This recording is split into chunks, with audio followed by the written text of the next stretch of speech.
Olá pessoal, muito bem-vindo a mais este vídeo. Hoje estaremos falando aqui sobre a crença revolucionária no cientificismo. Então, o que é que necessariamente nós queremos dizer com isso? O cientificismo nós poderíamos entender como um movimento que há dentro do conhecimento científico que é, de certa forma, ideológico em seus fundamentos. Por que ideológico? Porque este movimento ele carrega uma visão de mundo e também valores próprios que seriam ali fundados com o objetivo de reduzir a realidade a uma ótica específica, a uma forma de visão específica. Então, nós poderíamos dizer que fundamentalmente este movimento ele é materialista, ele tem ali como princípio, não é, de seus valores, tudo aquilo que envolve a experiência empírica. Então seria o experimentalismo e a partir desse experimentalismo a realidade vista apenas nos seus aspectos materiais, o campo da epistemologia, em termos também da metafísica, filosoficamente isso fica posto somente como se fosse discussões fundamentais para a fundamentação do conhecimento científico. Então isto não é mais levado em consideração a partir da fundação deste conhecimento científico como principal conhecimento. Isto não é mais levado em consideração para a discussão da própria realidade.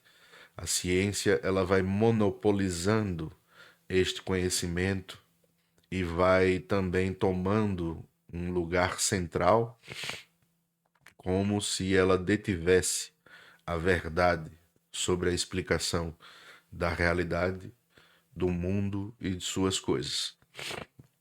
Ora, isso nós vemos esse cunho ideológico justamente neste sentido, de que quando a ciência ela afirma que só é possível chegar à verdade através de uma metodologia específica, que é a metodologia que ela mesma estabelece para si, nós temos aí então um tipo de ciência que é especificamente criado na modernidade. Por isso que nós dizemos que o conhecimento científico ele também é fundado a partir de uma revolução, porque não haveria conhecimento científico, não haveria positivismo, se não fosse também a própria revolução criada com o iluminismo. E o iluminismo é que determina, por exemplo, que a Idade Média foi uma idade das trevas, é o iluminismo que determina que a razão ilumina e que a fé é obscura.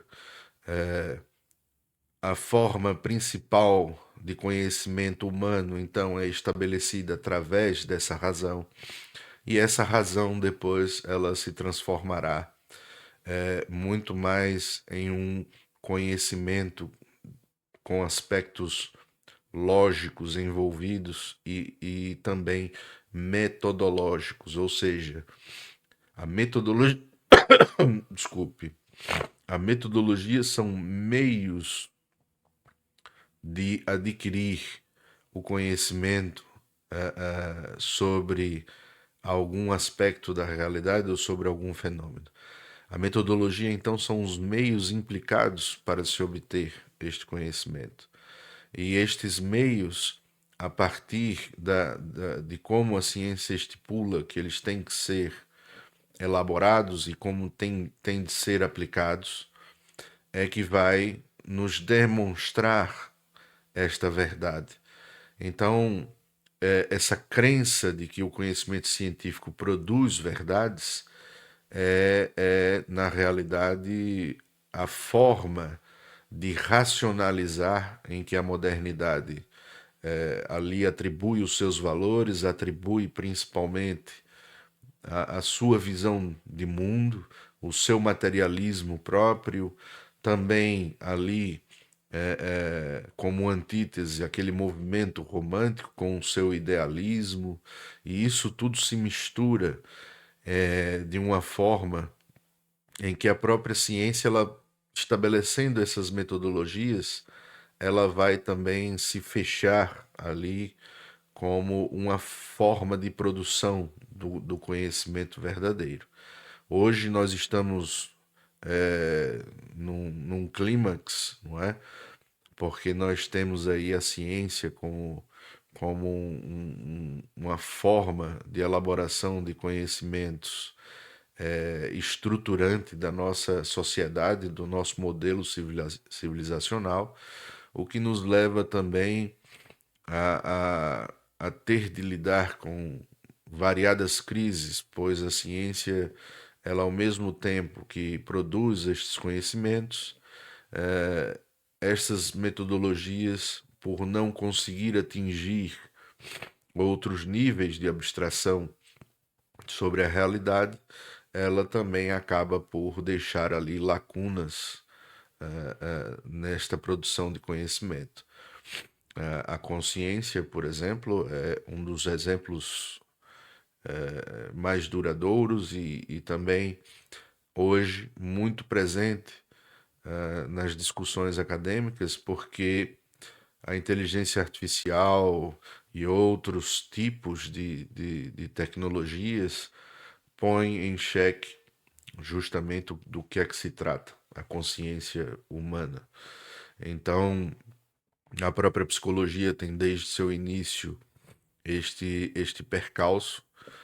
Ela não consegue explicar em essência o que é que nos faz inteiramente humanos, não é? Ela parte de fundamentos do qual as suas metodologias vão ser estabelecidas principalmente por esse modelo científico tradicional, e tudo passa a centrar-se no corpo. O corpo como ponto de início, como o principal foco de atenção, né, das ciências que vão tratar do humano. Esta crença, então, que chamamos de revolucionária, ela é nada mais do que isso. Então, é a crença de que o modelo de conhecimento científico produz a verdade. Em parte, isto é real. Realmente, a ciência cria conhecimentos que são úteis e que são elaborados em verdades parciais sobre a realidade. Mas este ponto é que é o ponto fundamental que nós temos que ter a nossa atenção voltada. Nós temos que ter a perspectiva de que estas verdades parciais, elas acabam por reduzir a realidade a estes aspectos, não é? Então nós temos que ter isto em atenção. A realidade, ela não se reduz àquilo que podemos perceber através dos nossos sentidos, ou então aquilo que podemos atingir através de metodologias próprias, experimentais, ou então metodologias que seriam mais subjetivistas, metodologias típicas das ciências humanas ou das ciências sociais. Estes conhecimentos, nós temos que ter esta noção de que eles são produzidos, eles são criados. Esta denominação da construção do conhecimento, isto é típico da modernidade, porque ao mesmo tempo que a modernidade concebe o conhecimento como uma construção, seja social ou uma construção própria através de uma metodologia mais específica, como é o conhecimento científico, ela também põe a possibilidade de que estes conhecimentos eles podem ser desconstruídos, ou seja, Estes conhecimentos, então, eles nunca são fundamentados em uma verdade perene. É como se a ciência ela tivesse a elaboração de verdades parciais e, ao mesmo tempo, essas verdades elas também são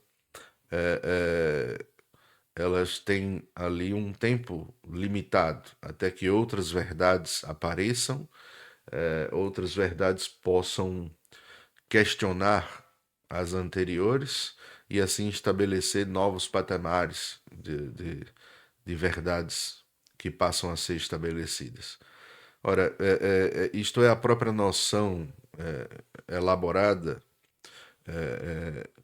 naquele conceito clássico de paradigma.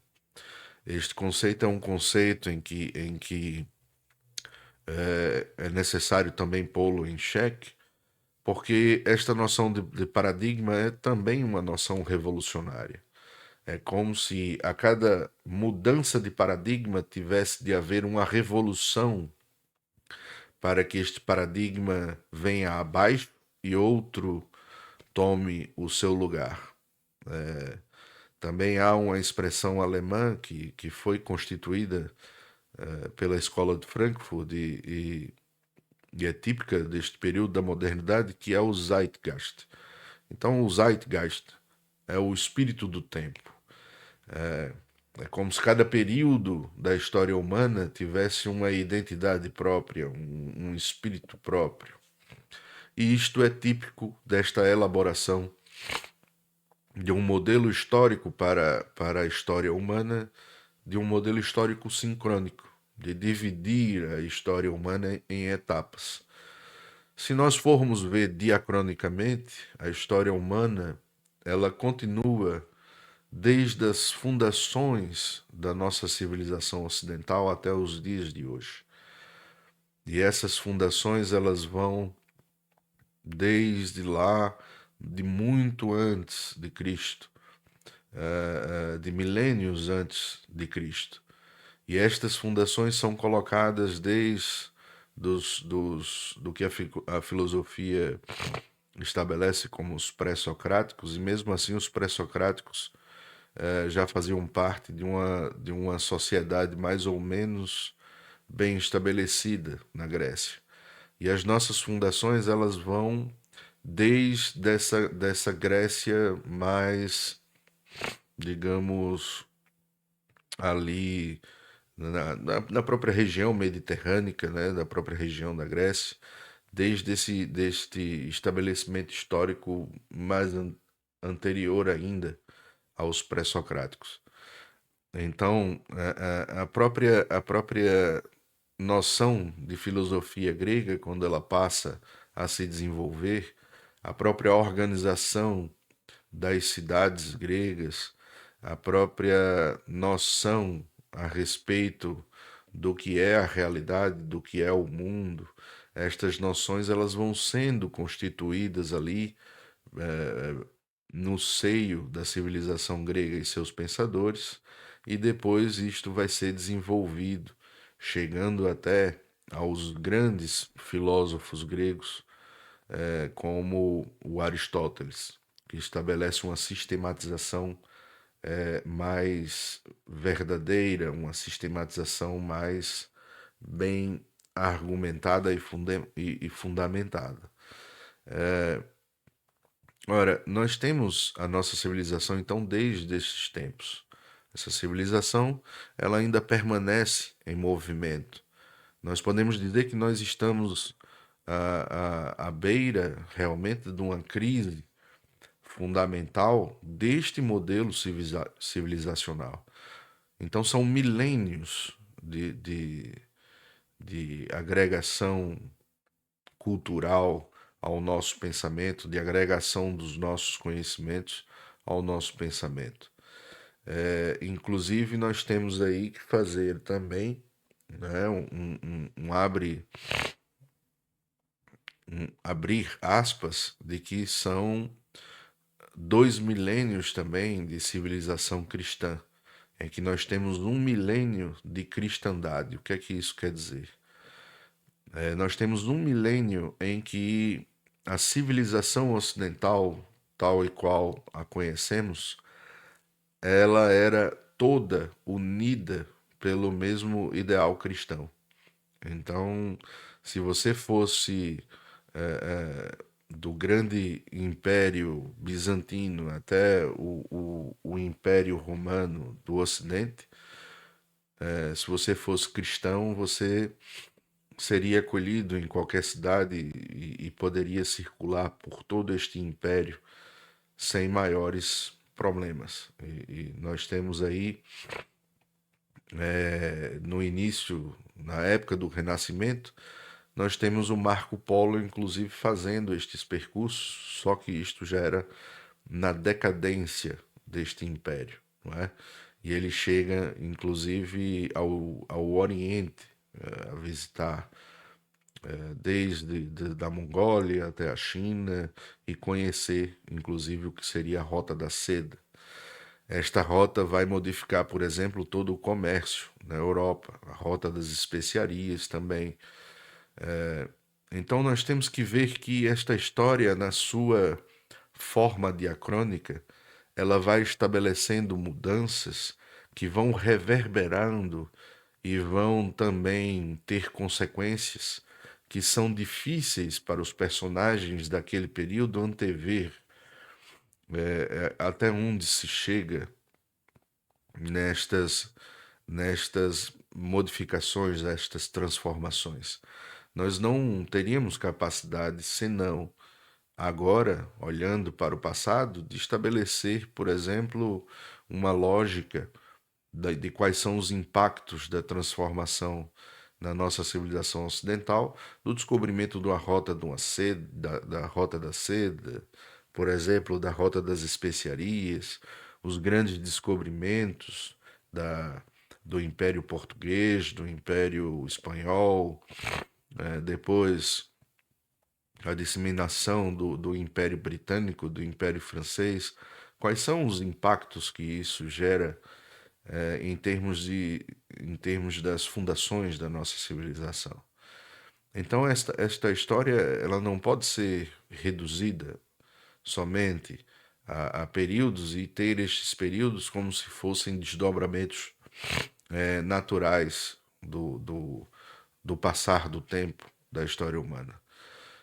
Dito isto, nós teríamos então que ver que a ciência ela é resultante deste período da modernidade, mas há também no iluminismo ali o início, o germe do que seria depois proposto como este conhecimento formal, que é o conhecimento científico.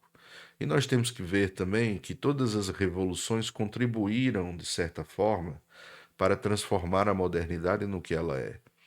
E nós temos aí como principal foco da modernidade o deslocamento ontológico humano e principalmente nesse deslocamento ontológico, que é pôr o humano como centro do universo e deslocar Deus dessa centralidade, ou seja, esse principal foco revolucionário sempre foi a queda das monarquias e sempre foi também o afastamento da Igreja Católica do poder secular. Ou seja, quando você afasta a Igreja Católica do poder secular, que antes eram as monarquias, os poderes de governo, depois o próximo passo é a derrubada destas monarquias, porque as monarquias elas só se sustentam a partir da lógica religiosa, a partir da teologia cristã católica, em termos na nossa civilização ocidental. Ela só funciona na lógica da igreja funcionando, da igreja permeando o Estado monárquico, porque o rei, inclusive, ele é outorgado em seu poder enquanto monarca, a partir também de um entendimento espiritual de que este rei ele é enviado por Deus, não é? Ele é ali posto por Deus, porque o Papa, na sua inspiração divina, também assim o estabelece.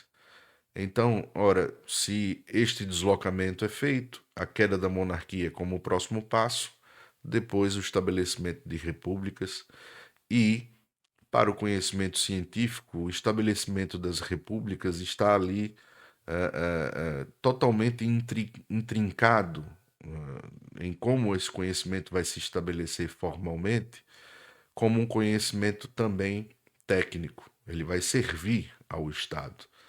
Então, nós não podemos dissociar o conhecimento científico do aparecimento do Estado moderno, por exemplo.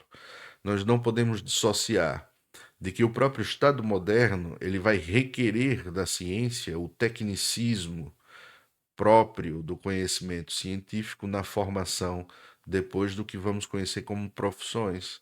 E estas profissões vão estruturar uma lógica organizacional da vida humana a partir da centralidade do trabalho nesta vivência agora em grandes cidades, em sociedades. Um fato curioso, existe isto documentado por um cientista histórico, de que o homem ele trabalhava na Idade Média, dos 12 meses do ano, ele trabalhava 4 meses desses 12 meses para criar ali as fontes de sustentação da sua vida durante todo o ano. Ele vivia de acordo com as estações, ele vivia de acordo com as transformações da própria natureza e ele trabalhava ao todo, durante o ano, o equivalente a 4 meses para ter a sua subsistência, sua e de sua família, e também a parte que era tradicionalmente devoluta ao reino, não é, da sua produção. Ele trabalhava durante 4 anos e tinha sua subsistência garantida para os 12 meses. O homem moderno, ele radicaliza esta lógica, ele muda essa lógica. A própria revolução industrial também é um aspecto fundamental que não pode estar dissociada nem da fundação do Estado moderno, nem da fundação do conhecimento científico, nem da revolução iluminista, nem da Revolução Protestante. A própria Revolução Protestante vai fornecer uma ética para o modelo capitalista, vai fornecer uma visão de mundo para este mundo agora que se torna um mundo, além de materialista, se torna um mundo permeado na organização da vida humana pela técnica. Então, a ciência vai ser o conhecimento eleito para estabelecer as profissões e para estabelecer também as especializações dentro destes campos profissionais. Então a vida humana ela passa a ser organizada agora com a centralidade no trabalho e os outros aspectos da vida humana vão se tornar secundários ao trabalho. Então até a lógica do dia, não é, que os homens passam a viver é a lógica da centralidade. De 8 a 10 antes, na Revolução Industrial, não se existia esta delimitação legal. Se trabalhava até 12, 14, 16 horas por dia.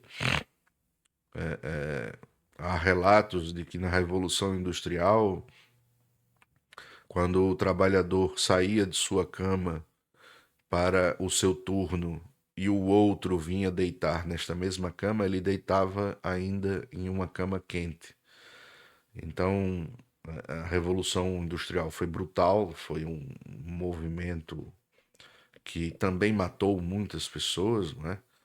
Mas nós temos aí como resultante principal desta Revolução Industrial esta reorganização e esta regulação da vida humana de forma a viver agora esta realidade capitalista que nós vivemos hoje de forma mais avançada ainda. Então, o conhecimento científico ele vai ser fundamental no estabelecimento desta lógica.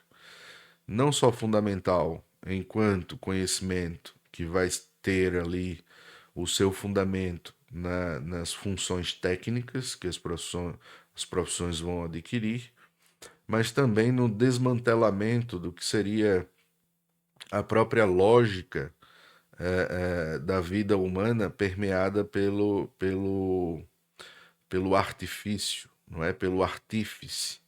Aquela lógica que ainda permeava em meados e início da modernidade, da oficina, dos profissionais que tinham as suas profissões estabelecidas praticamente por hereditariedade, não é? Então eles eram artífices e esta noção ela desaparece, ela é praticamente esquecida, porque a lógica agora do trabalho ela é uma lógica técnica, especializada e pontual. Então é aquele retrato feito mesmo pelo Charles Chaplin, não é? De uma forma alegórica do mundo moderno, em de que existe existe aquele operário agora numa indústria em que a função dele é apertar um parafuso. E ele vai lá passar 6, 7, 8, 9, 10 horas apertando parafusos, apertando porcas, não é? Então, esta especialidade que é estabelecida pelo conhecimento científico, ela acaba por gerar também deformações no próprio modelo do conhecimento científico, que é isso que nós denominamos do cientificismo. O cientificismo, ele é este movimento ideológico de que a ciência serve ao Estado na organização e regulação da vida e estes conhecimentos científicos eles são aplicados com a lógica não só regulatória, mas como de domínio também da realidade.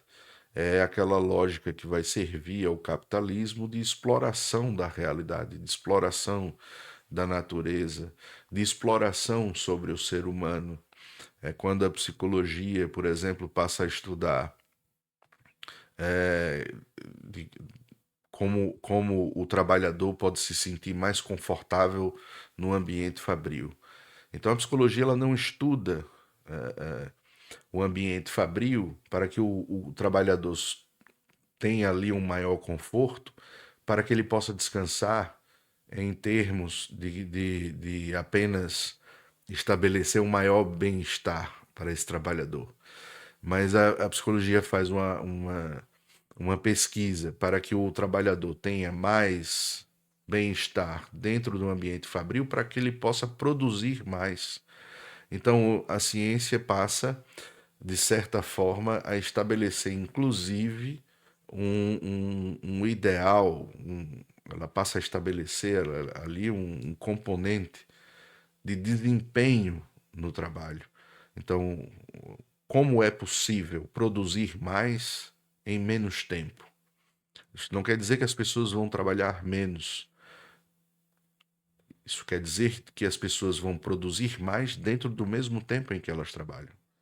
Então, como é possível estabelecer estes tipos de parâmetros? E pronto, não só a psicologia, como todas as profissões que estão ali no ambiente, seja no ambiente fabril, seja no ambiente dos serviços, seja no ambiente da exploração dos insumos fundamentais para a produção, em qualquer ambiente agora do meio social, estará ali a técnica e estará ali o conhecimento científico empregado em algum tipo de função pré-estabelecida. Esta função será estabelecida, então, de forma. Não é uma forma aleatória. Essas funções elas são estabelecidas por este Estado, que agora passa a tudo regular e a tudo ordenar. É por isso que as profissões elas têm também a sua lógica, não é? Deontológica, ou seja, elas têm uma deontologia própria que quer dizer que é uma ética funcional, ou seja, não é mais uma ética filosófica profunda, é uma ética funcional. As profissões elas passam a responder uma moralidade técnica, uma moralidade tecnicista própria de cada campo profissional, e elas também passam a ser agregadas ao Estado. Então, o Estado regula também estas profissões e como elas devem ser estabelecidas para poder atuar no meio social. O que nós vemos então, pessoal, é que a nossa vida não se tornou mais livre. A nossa vida tornou-se mais regulada, tornou-se mais reprimida e tornou-se mais, digamos, ordenada por uma lógica normativa.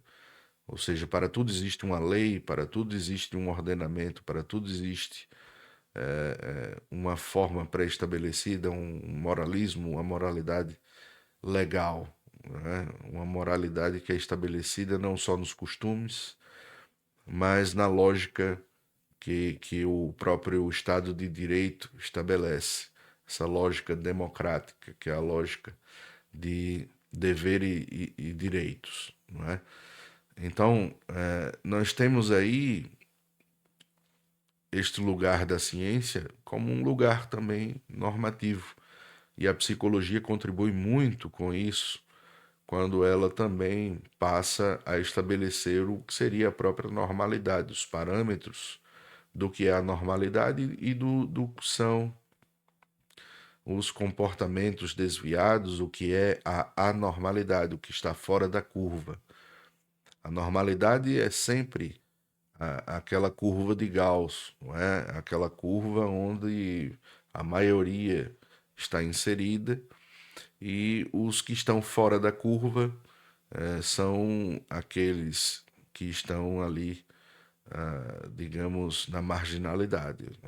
São anormais, são desviados, são estranhos ao sistema. E mesmo que esse sistema democrático queira, agora, nessa lógica de antítese, que é também revolucionária, chamá-los de diferentes e acolher a diferença, isto é, na realidade, uma ideologia própria que permeia a modernidade desde seu início. Não há diferença se não for a partir do estabelecimento de uma grande normalidade, de uma normatização fundamental. Então, todas as ciências são criadas com um objetivo, em certa parte, de se agregar a esse sistema, de também estabelecer ali os limites e as possibilidades para esse sistema em termos de um conhecimento formalizado, não só como verdadeiro, porque essa verdade ela torna-se uma verdade conveniente, uma verdade útil, até que apareça outra melhor, que possa contribuir, inclusive para a evolução, a progressão deste próprio sistema. Então, isto faz com que o ser humano ele realmente tenha a sua vida totalmente delimitada em todos os parâmetros possíveis, não é? Mas isso cria lacunas, cria falhas e cria um mal-estar próprio deste tipo de sistema, não é? E nós estamos no ápice. As grandes guerras nada mais são do que resultantes deste próprio mal-estar, resultantes da mentira, resultante das várias nuances que são o estabelecimento do Estado como uma entidade anônima, mas que são compostas, no fim das contas, por pessoas. A corrupção nesse sistema é inevitável porque não há parâmetros éticos nem parâmetros morais virtuosos.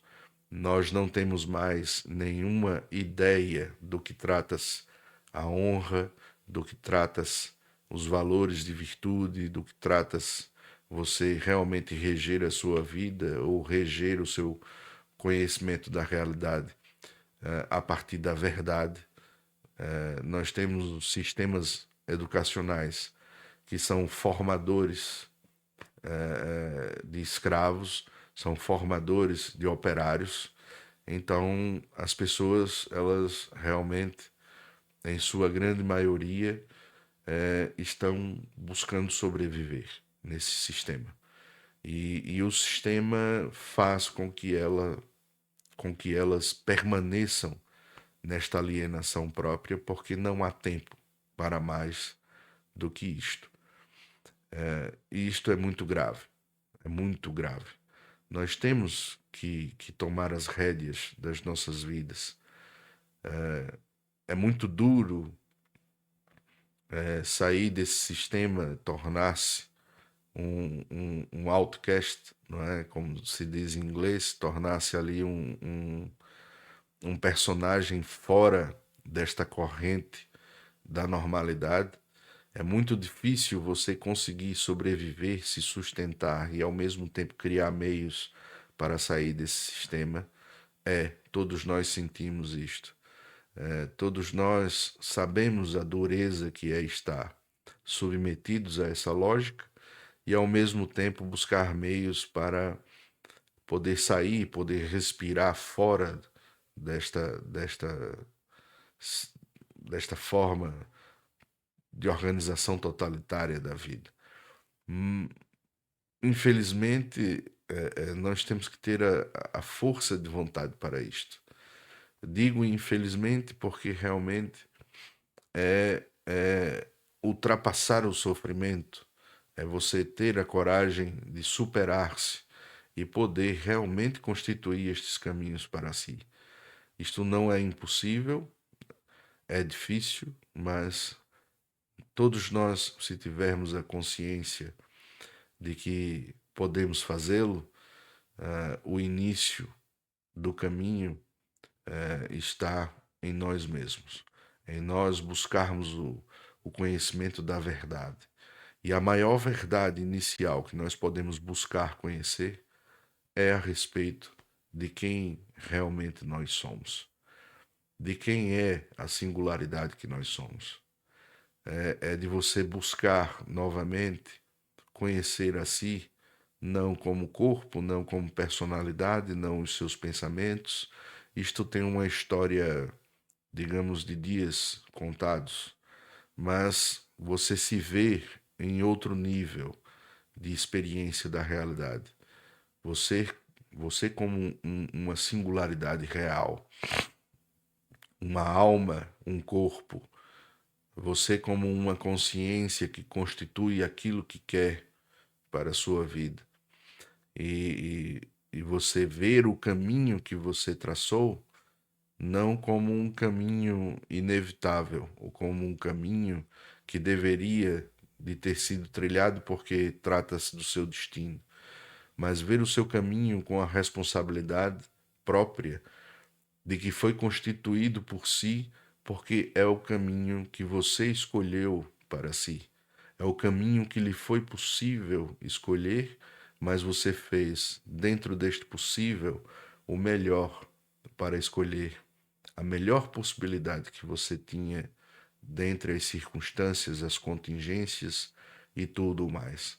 E você conhecer-se a si, conhecer a verdade e a essência das coisas, ajuda-lhe neste sentido, de você traçar um caminho cada vez mais em sincronia com quem verdadeiramente você é, e não um caminho que é apenas bordeado, que é apenas ali pré-estabelecido pelas circunstâncias e contingências que os seus olhos vão ver como inevitáveis. As circunstâncias e contingências são inevitáveis para o nosso corpo, mas essas mesmas circunstâncias e essas mesmas contingências podem nos levar a caminhos muito melhores que nós não conseguimos ver. E o que importa é até onde você consegue ver, que serão as consequências de suas escolhas. E é daí que você estabelece que é muito mais importante estabelecer uma orientação para o seu movimento do que você estabelecer um puzzle, ou seja, um quebra-cabeça de escolhas, como se o seu movimento fosse escolha após escolha. Estabeleça um movimento. Saiba para que ponto cardeal você quer seguir. E não há nada melhor do que você conhecer as virtudes da vida, ter honra, porque quando se tem honra, mais honra será estabelecida em sua vida. Então, você poderá estabelecer esse movimento com a força, com, digamos, a estabilidade necessária que lhe levará a bom termo, a um bom porto.